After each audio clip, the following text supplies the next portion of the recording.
Assalamualaikum warahmatullahi wabarakatuh dan salam sejahtera. Bertemu kembali lagi dalam video pembelajaran Sains Sekolah Rendah.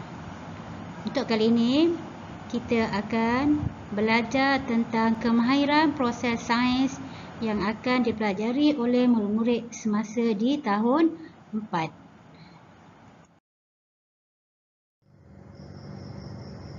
Okey, dalam pelajaran sains tahun 4, unit 1, kemahiran proses sains, murid-murid akan sambung daripada kemahiran proses sains yang telah dipelajari semasa di tahun 3.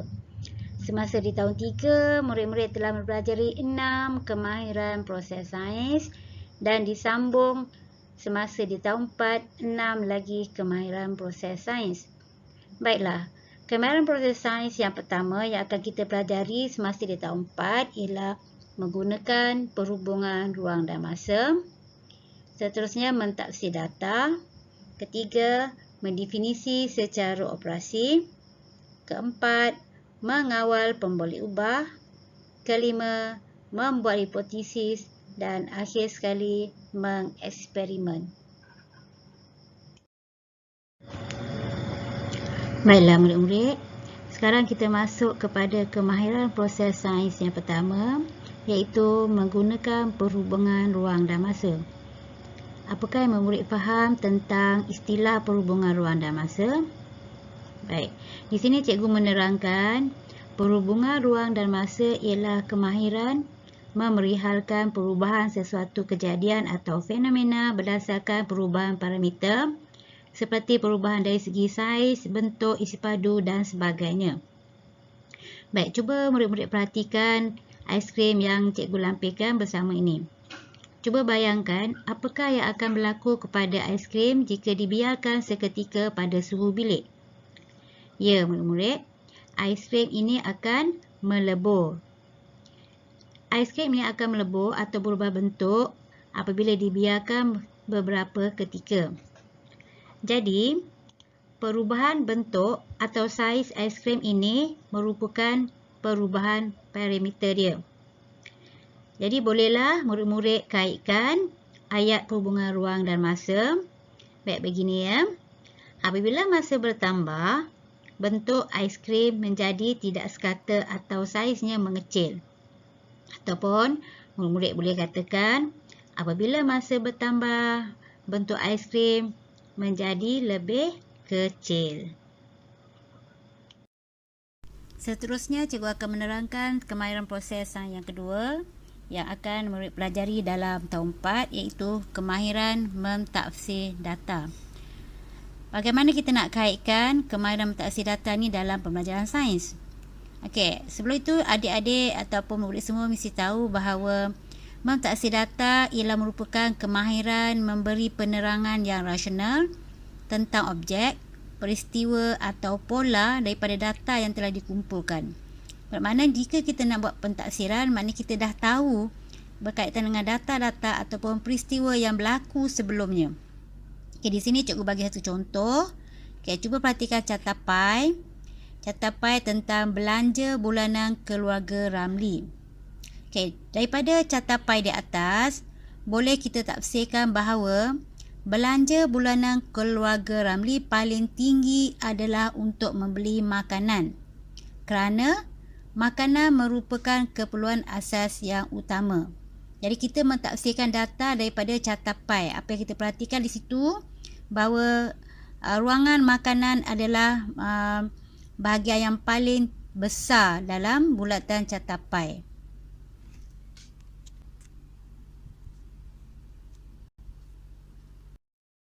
Baik, seterusnya kemahiran proses sains yang ketiga, iaitu mendefinisi secara operasi atau DSO. Apakah yang murid-murid faham tentang DSO? Ramai dalam kalangan murid-murid yang agak sukar untuk menjawab soalan ini. Okay, sebelum itu mari kita lihat apakah yang dimaksudkan dengan mendefinisi secara operasi. Di sini cikgu takrifkan definisi secara operasi adalah kemahiran memberikan definisi kepada pemboleh ubah Biasanya kita tengok kepada pemboleh ubah yang bergerak balas, iaitu dengan memerihalkan secara spesifik dan jelas cara untuk memerhati dan mengukur perubahan yang berlaku. Bagi menjawab soalan DSO, apa yang perlu memberitahu ialah kita kena keluarkan dulu definisi tersebut. Kemudian kita tengok apakah operasinya. Biasanya operasinya itu ialah pemboleh ubah bergerak balas atau apakah yang kita perhatikan. Baik, di sini cikgu bagi satu contoh. Dalam gambar itu ialah kita nak melihat tentang magnet, 3 batang magnet yang berlainan saiz, dan kita nak mengukur dia tentang bilangan klip kertas yang boleh ditarik oleh magnet. Persoalan dia, apakah definisi secara operasi bagi kekuatan magnet? Baiklah murid-murid, kita akan salin semula. Sebagai definisi dia ialah kekuatan magnet. Operasi dia kita kaitkan dengan pemboleh ubah bergerak balas, itu kita nak lihat bilangan klip kertas yang dapat ditarik. Jadi kita boleh bina ayat, kekuatan magnet ialah bilangan klip kertas yang dapat ditarik oleh magnet.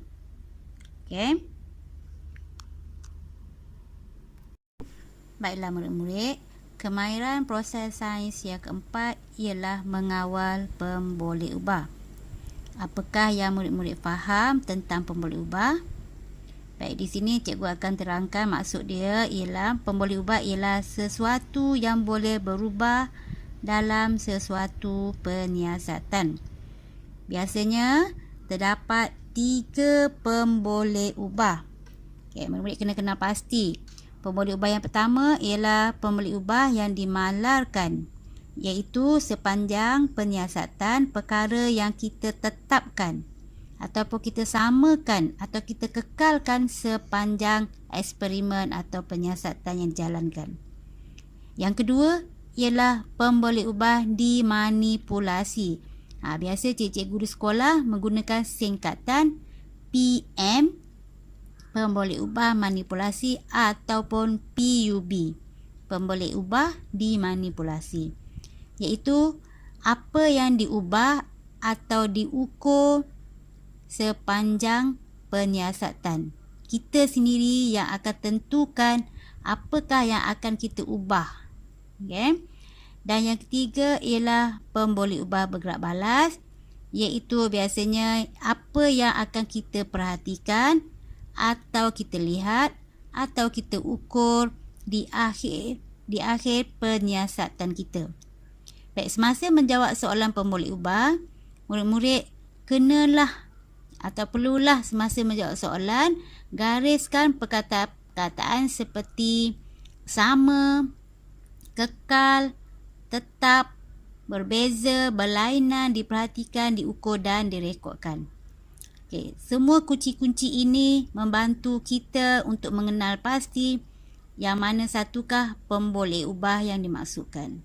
Jika murid-murid berjumpa ataupun kenal pasti perkataan sama, kekal, tetap, itu ialah pemboleh ubah dimalarkan. Jika murid-murid berjumpa dengan perkataan berbeza, berlainan, itu adalah pemboleh ubah dimanipulasi. Dan jika berjumpa dengan perkataan diperhatikan, diukur, direkod, itu merupakan pemboleh ubah bergerak balas.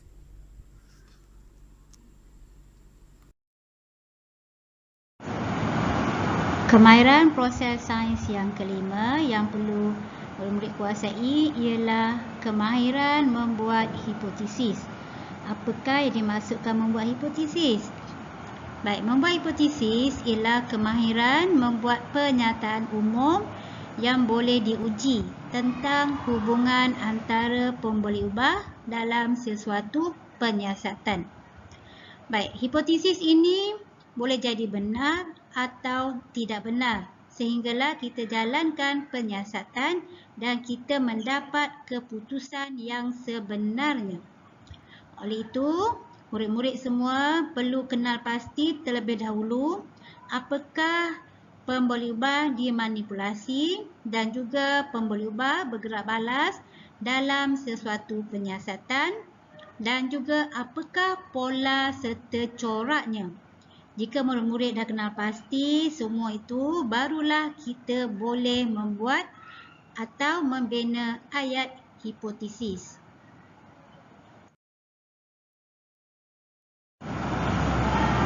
Baik, di sini cikgu bagi satu contoh. Okay, cuba perhatikan gambar magnet P, Q dan R. Okay, jika murid perhatikan, kita ambil kekuatan magnet sebagai pemboleh ubah dimanipulasi. Kemanakala bilangan paku yang dapat ditarik oleh magnet adalah sebagai pemboleh ubah bergerak balas. Sebab bilangan paku itu adalah hasil atau keputusan akhir penyiasatan kita. Dan pola, kalau kita perhatikan, pola PUB dia adalah bertambah. Di mana magnet P hanya dapat menarik 4 bilangan paku, Q 6 bilangan paku dan R 8 bilangan paku. Jadi PUB dia adalah bertambah. Manakala PUM pun pola dia adalah bertambah. Jadi murid-murid bolehlah membuat ayat hipotesis. Kita ambil PUM ayat pertama dan PUB sebagai ayat yang kedua. Sila pastikan murid menyalin semua maklumat yang diberikan. Okey, jom kita sama-sama membina ayat hipotesis. Semakin bertambah kekuatan magnet, semakin bertambah bilangan paku yang dapat ditarik oleh magnet. Itu adalah contoh ayat hipotesis.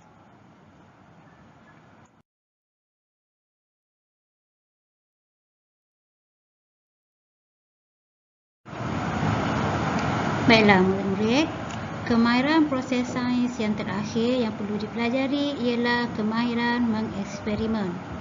Mengeksperimen ialah kemahiran merancang dan menjalankan penyiasatan untuk menguji sesuatu hipotesis dengan mengumpul data untuk membuat kesimpulan. Baik murid-murid, semasa membuat eksperimen, kita perlu melakukan beberapa langkah terlebih dahulu. Baik, langkah yang pertama ialah merancang eksperimen. Semasa merancang eksperimen, murid-murid perlu mengenal pasti masalah dan membuat penyataan masalah.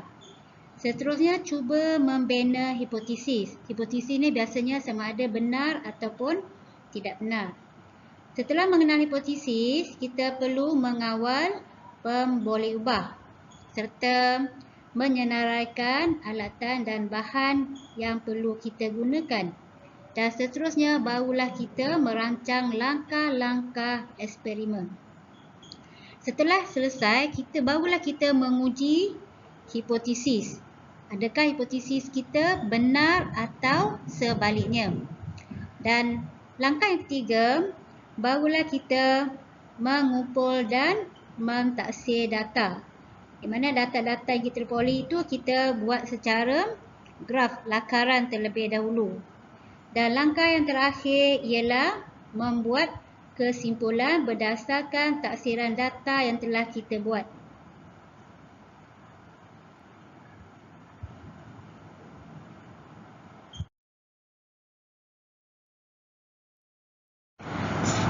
Sekian saja pembelajaran kita pada kali ini.